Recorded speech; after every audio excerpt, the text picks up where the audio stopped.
Should I begin? Yeah, go for it. Okay. Great. So it's great to meet you all. So the topic is Rahras Sahib, the evening prayer. So you must have heard it in the Gurdwaras. So I'm just going to give my story about my relation with the Rahras prayer. I feel quite attached to it, and so I'll just and also I've thought so there are basically 9 shabads in Rahras. Rahras is basically an anthology. So it consists of 9 shabads, which are in the pages between 8 and 12 in Guru Granth Sahib, and it's over time that people added Chaupai Sahib and Anand Sahib, and it has become the anthology in current form.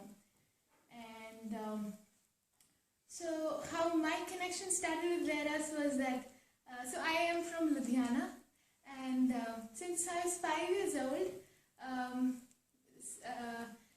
so kids from my locality, they used to assemble at my house, and we used to sit like this in a circle, and we would recite Rahras together.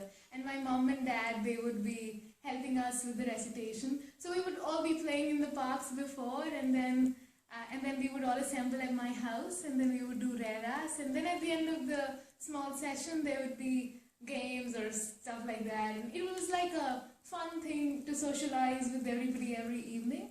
So it was like a fun routine. So that's how I memorized it by heart. And yesterday I was talking to my dad, and he was like, he reminded me of this little incident. So once we were walking in the park, and I think this was for the first time that I heard the same part being recited in the Gurdwara.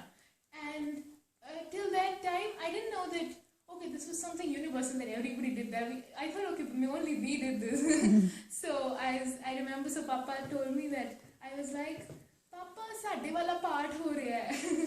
And then he was like surprised. So that was like, so it's, I was so young at that time that, I didn't know that this was something universal. This was like a fun routine for me. And well, back then I also didn't really understand the meanings. It was just a recitation. And I think it's during the teenage years that I started comprehending the meanings, and it started making sense. And it's when I started staying alone when I was in the hostel. So I did my undergrad at Delhi University. And so when I was in the hostel, and when I would do Rahras in the evenings in the hostel alone by myself, that's when, every evening I started feeling like it was like a new discovery. And I was able to correlate things which happened during the day and with what the Guru was saying. And it felt like I was getting like a new perspective to everything around. So this was the moment, when I felt like Rahras for me, it transformed from being an act of recitation to being an act of introspection. So this is how, I started understanding meanings and trying to correlate them. So as I told you, there are like 9 main shabads in Rahras, and I thought I'll structure my talk this way. I'll give you 9 lessons from Rahras, 1 from each shabad, okay? And I'll go in length like in those shabads which I feel more connected to, and so I'll try to explain meanings alongside. So, well, you guys have heard of Rahras. Does anybody remember the words? No. Okay. It's okay. I can share. Yeah. Sorry? No, it's by heart. Okay, fine, right. So, no, they'll ring a bell because you might have heard them around, right? So, okay. So the first shabad is Sodar Tera Keha Sokar Keha Jitve Sarab Samale. This is usually sung in the at the Golden Temple. It's got a beautiful melody to it. If you remember, like Sodar Tera Keha Sokar Keha. Like this is telecasted every evening on television. So, okay. So what this shabad is about? So I feel like this is a bird's eye view of what is happening in the world around. So the Guru starts by this line, So dar tera keha, so kar keha. So dar means darwaja. Darwaja means door. So he's just sitting and trying to tickle his imagination and thinking, Paramatma, what does your house look like? Like you are the all-powerful creator. What does your house look like where you live? And what does the door of your house look like? So, dar tera keha, so kar keha. Kar means house. So, what does your house look like and what does the door of that house look like? And then like a child exclaiming in wonder, he's just going further in his imagination and trying to visualize and understand what all must be happening. And then he imagines, okay, so he says, Vaje tere naad anek sankha kete tere vavan hare. So Vaje tere naad means there are innumerable instruments being played. So he's imagining this way. So there is a house and there are like innumerable instruments and there are innumerable singers who are all singing his praises. Singing the praises of the Creator. And then he's like, wait, but this is not like some physical thing up in the sky, some house where all this thing is happening. It's here only, in this world only. You look around and people are singing his praises. And so then he starts on pinpointing who are these people who are singing the praises, what are these elements in the world around which are singing his praises. And he starts by saying, Gavan tudno pavan pani besantar. Pavan means air, pani water, besantar means fire. So he starts saying, oh, look around, the water is flowing, the wind's blowing, they're all singing your praises. It's as if all the rhythms and all the vibes, I feel that they're all singing the praises of the Creator. And then he goes around, he says, Gavan tudno siddh samadhi andar. Who else is singing his praise? There are siddhs and yogis and saints who just meditate and like you can imagine somebody like Hindu saints, they just sit in the mountains and they're just meditating all day. And he's like, okay, those guys are also singing your praises basically. And then he says, Gavan tudno jati sati santokhi, Gavan tudno veer karare. Veer means warrior.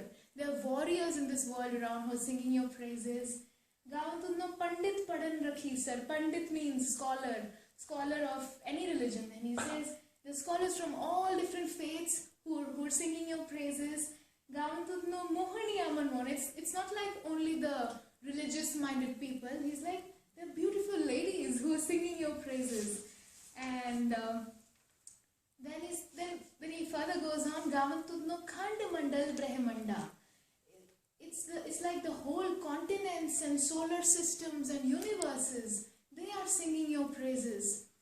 And then after going through this long list of people and going ahead in his imagination who all are singing his praises, he says, Aur kinte tudno gavan se main chitna avan. There are many other people who are also singing your praises. Now I can't remember all of them and I can't list all of them.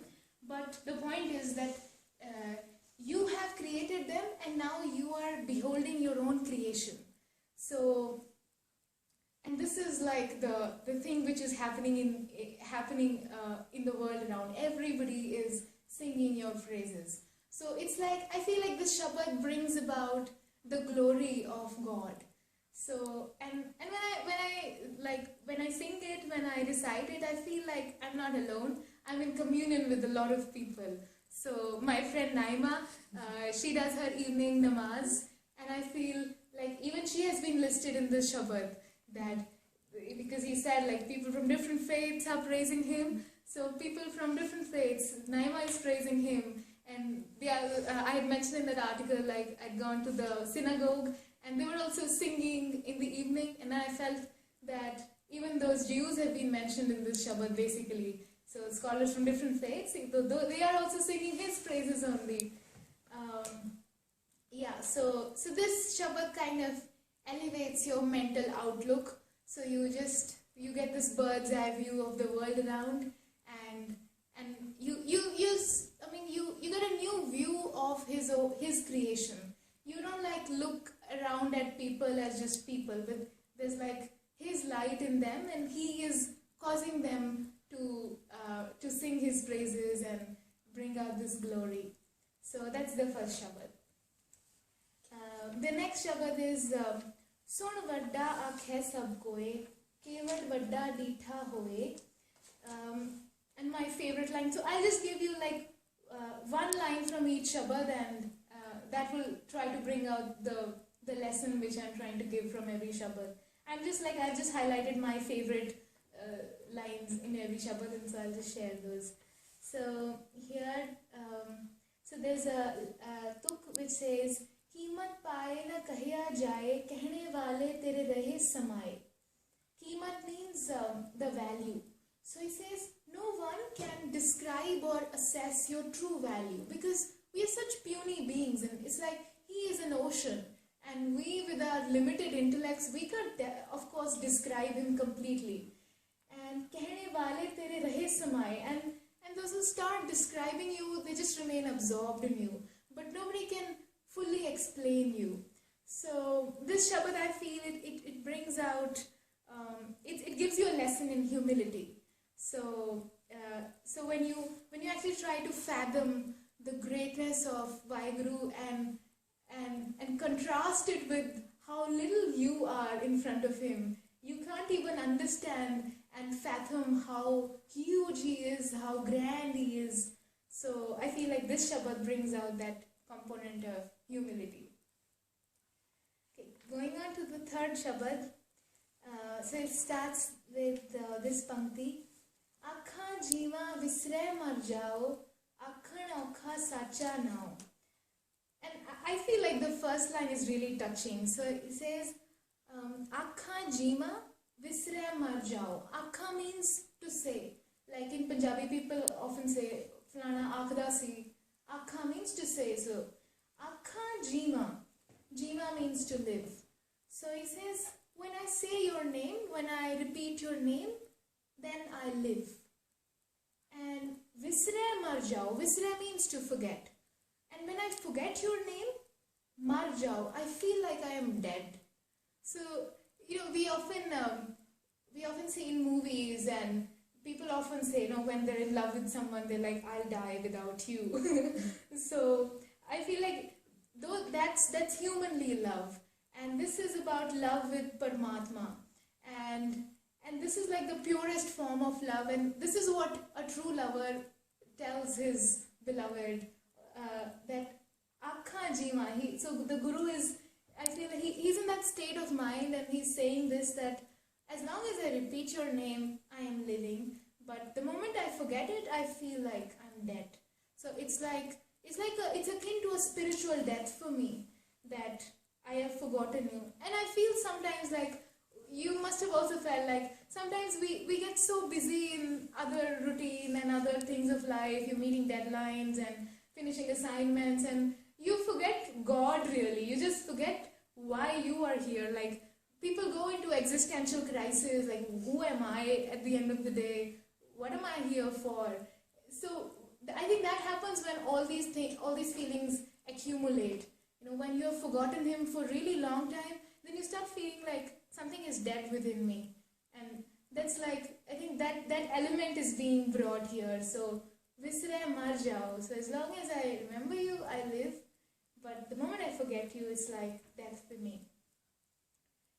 And so I think this Shabad is bringing out that element of true love, how true love is supposed to be, and how we are supposed to achieve that state. Although, I don't know, none of us might have really achieved that state, but it's like, at least we have a goal, that this is where we should reach, and this is where we should aspire to reach.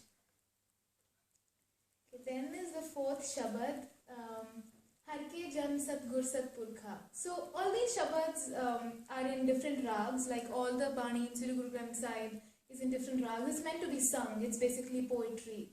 So this is in another rag, this is Rag Gujri. And maybe we could have a session on different rags also. Like, it's very interesting, like I discovered recently only what's the significance of different rags. So like, it's like every rag is like a different musical discipline in itself, and every rag is supposed to have a specific mood attached with it. So when you listen to that rag, you just flow in that mood. If it's a sad one or a happy state of mind, and so it's very interesting. Anyways, that's just a digression. So yeah, this fourth Shabad is in Rag Gujri, and my favorite line which I've highlighted is Harjam Kewad Pag Vadere Jin Har Har Sarda Har Pyas. The translation says, the devotees of God are very fortunate as they have faith in God and also have thirst or yearning for Him. Har har naam milay tripta se. Their thirst becomes satiated. Mil sangat gun pargas. So how is their thirst fulfilled? It's by joining the company of saints. So like this is sad sangat only. We are in the company of each other. We've come here to learn from each other. So it's like we say, virtues shine in holy company. So this is what is being tried to bring up here. So mil sangat gun pargas. So when you're in sangat, the gun inside you, the virtues inside you, which are earlier just latent, they come out and they start shining. So virtues shine because when you're in company of good people, then they tell you what your flaws are, and you are able to reflect on yourself and improve yourself and get rid of your vices and bring out those virtues. So that's the fourth Shabad. Okay, then there's the fifth Shabad. Kahe reman chitve uddam ja ahar harjiyo parya. So it means kahe reman. Kahe is like a question. Why?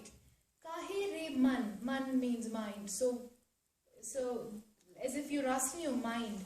Kahe re man chitve uddam. Chitve uddam means you are worrying about your actions or results of your actions. Why are you worrying? It's like a question the Guru is asking. Oh mind, why are you worrying? Ja ahar harjiyo parya.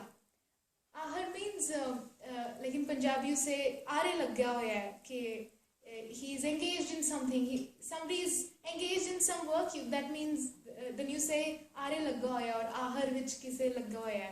So Guru is saying, so he's asking his mind that, why are you worrying about things? Ja ahar harjiyo parya, when God himself is engaged in this task of worrying about you. You don't need to worry. So it's like this whole Shabad, it's a very peaceful Shabad, and I feel like it kind of helps me relieve all my stress of the day. So there's a beautiful example which he brings here. Ude udavese ko satis pache bachre charya. So so there are migratory birds in Siberia, flamingos. So when the winter comes, these flamingos migrate from Siberia and they come in Punjab and adjoining regions. So the Guru asks this question. So he says, so when those birds come here, they also have young ones, but they leave their young ones behind. So those young ones are alone back in that cold winter. Then kavad khalave, kavad chugave. Then who is feeding those chicks? Who is teaching them to peck? Their parents are not around, they are alone, and they are alone in that horrible weather. Then who is teaching them to feed? Who is feeding them after all? And then he answers, Man mein simran karya. So the answer is, it's because they have the remembrance of God in their mind that they are able to live and survive even that harsh winter. So the lesson is that when God himself is engaged in worrying about taking care of even the smallest of organisms who are alone in that harsh winter, who don't have their parents around, then you don't really need to worry about yourself, because he is engaged in this task of caring about you, in the task of worrying about you. So Yeah, so so the lesson of the Shabad is that one should really give up all worries and acknowledge his existence and leave it all to him. And so I want to share this. I have never shared this with anyone, but last year when we were having our MPhil exams for the first year, they were really like, I felt like they were the toughest exams I had taken because there was such a huge lot of syllabus crammed into just those annual exams, and we just had a in between successive exams to prepare. So one evening, like, even though I had studied and I was doing revision, I wasn't sure if I would be able to finish my revision or not. And that evening, that evening when I did Rare Ras, I think it's that evening that I really understood the meaning of this Shabad. And it's as if, when I was in that state of mind, I was like, just moments before doing Rare Ras, I was thinking, God, I am just going to fail. I won't be able to finish all this revision. It's too tough. And then once I started doing Rare Ras and I came to this Shabad, I was like, it's as if Guru was telling me, why are you worrying? Kahe reman chitve uddam. Stop worrying. He's worrying about you. He's even feeding those chicks behind. Why are you worrying? And like at the end of the Shabad, I felt so much peace, and I was in so much equilibrium with myself. And I thought like it was that evening which when I was really stressed and I could actually feel the power of this Shabad. Yeah, so this was the fifth Shabad. Then the next one is So Purak Niranjan, Har Purak Niranjan, Har Agma Agma Para. This is how the Shabad starts, and it's a bit long Shabad. Yeah, so the lesson I think I learned from this is that of fearlessness.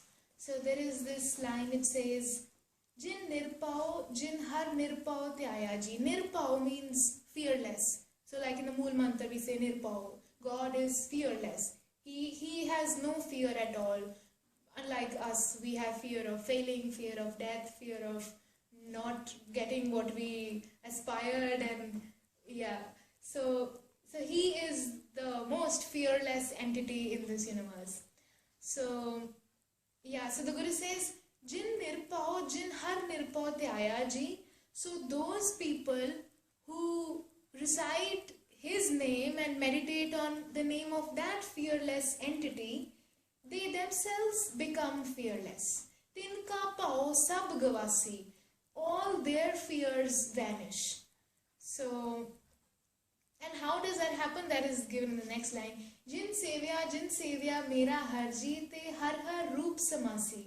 Because those who serve him, sevya means to serve him, those who serve him and those who worship him, they har har roop samasi. They become his roop. They just become one like him. So it's like they imbibe his virtues. When you are praising that entity who has all these properties, he's fearless, and so you end up imbibing his properties in yourself. So that's how it happens, that when you are worshipping a fearless entity, you also become fearless. So yeah, that's the lesson I feel I get out of this Shabad. Then the seventh one, this one says, Tu karta satyar meta sai, jo to pave soi thisi, jo tu de soi hon pai rahau. So, tu karta satyar meta sai. So, it's like, so the Guru is saying, you are my master and my creator. Jo to pave soi thisi. Whatever you will, whatever you desire, that comes to happen. Jo tu de soi ho pai. So whatever you give, it's only that which I get. So, like, it's oftentimes that we start believing that, let's say, so if you got a good grade, you start feeling that, oh, it's because of my hard work that I got it. But here the Guru is saying, whatever I've got it, it's because you have given me. So it's by your grace that I have got it. And it's like he's attributing all credit for all that he has achieved and he's getting to just Paramatma. So, and I feel like it's true to an extent. Like, I haven't been able to say this all the time. Like, uh, we're all we all have our own egos, and we like to say that, oh, there might be my contribution in what I have got. So if I got Rhodes Scholarship, somewhere in some corner of my heart, I might be thinking, oh, it's because, well, I did this thing. But but then there are so many instances in life, like all of us might have gone through, wherein we must have come across circumstances where it wasn't, some things were not really in our hand, but they still happened. So there was like a stochastic component happening, which caused the result. You know, that result might have been positive or negative for us, but there were some things which were not in our hands, and we acknowledged them only in those circumstances. So here the Guru has as if gone in some other exalted stage wherein he says, my component is actually zero. So it's all you who have done this. So my contribution is nothing, and it's all what you are willing that I am getting. So this is like the main lesson of this Shabad.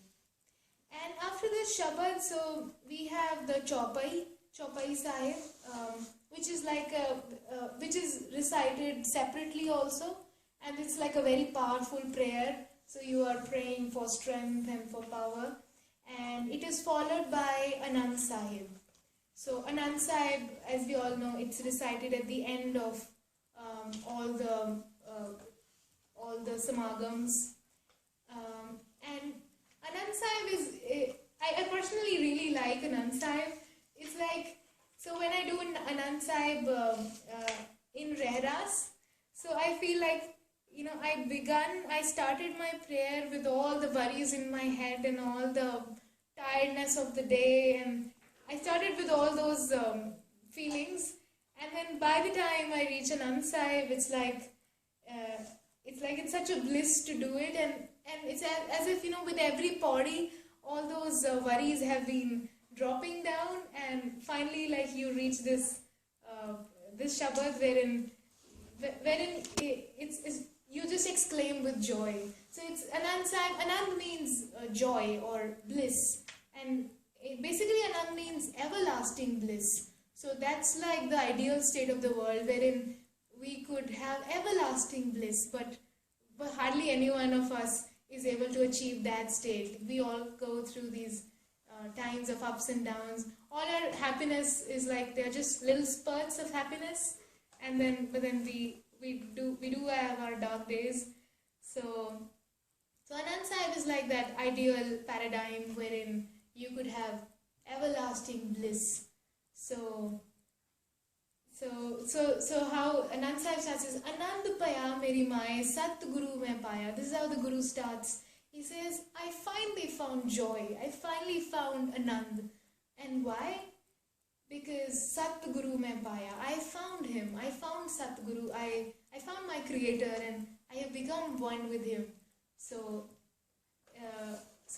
that is why he has attained that stage. So coming to the last Shabad, Tera kita jato nahi maino jog kitoi. I feel like this Shabad, it's a purest expression of submission and humility. So I'll translate every line for you.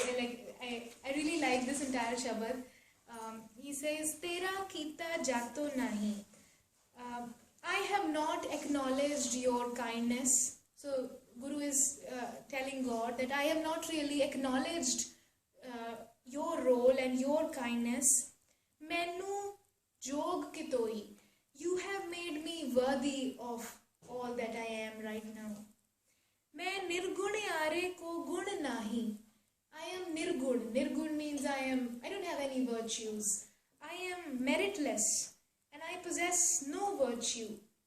Aap pe taras pe hoi. Taras means mercy. When you donate something to somebody, you have mercy on them. And he says, I am meritless, I am just nobody, and you have just taken mercy on me. Taras paya mehramat hoi. And through your mercy, mehramat means blessing. And out of this mercy of yours, you have done this blessing upon me. Satgur Sajjan Milya, that I have found the true Guru. Satguru means true Guru. I have found the true Lord. Nanak naam mileta jima. So Guru Nanak says, naam mileta jima. I live only when I get your name, when I recite your name and when I remember you. It's only then that I feel I am living and my body and mind are blossoming. Tanuman thive harya. Hara means green. So it's only when I remember you and I meditate on you that I feel that my body and soul have become green, as if some real spring has arrived. So even though it might be cold and dark outside, so the Guru feels that when I meet him, when I finally find my Satguru, that's when I feel this state of internal spring.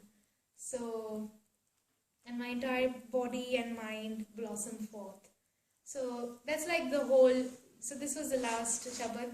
This is like the whole journey of Rera. So the 9 lessons, and yeah, I hope I was able to convey it across. Yeah. Well, that was truly inspiring. I think as a talk. Does anybody have any questions?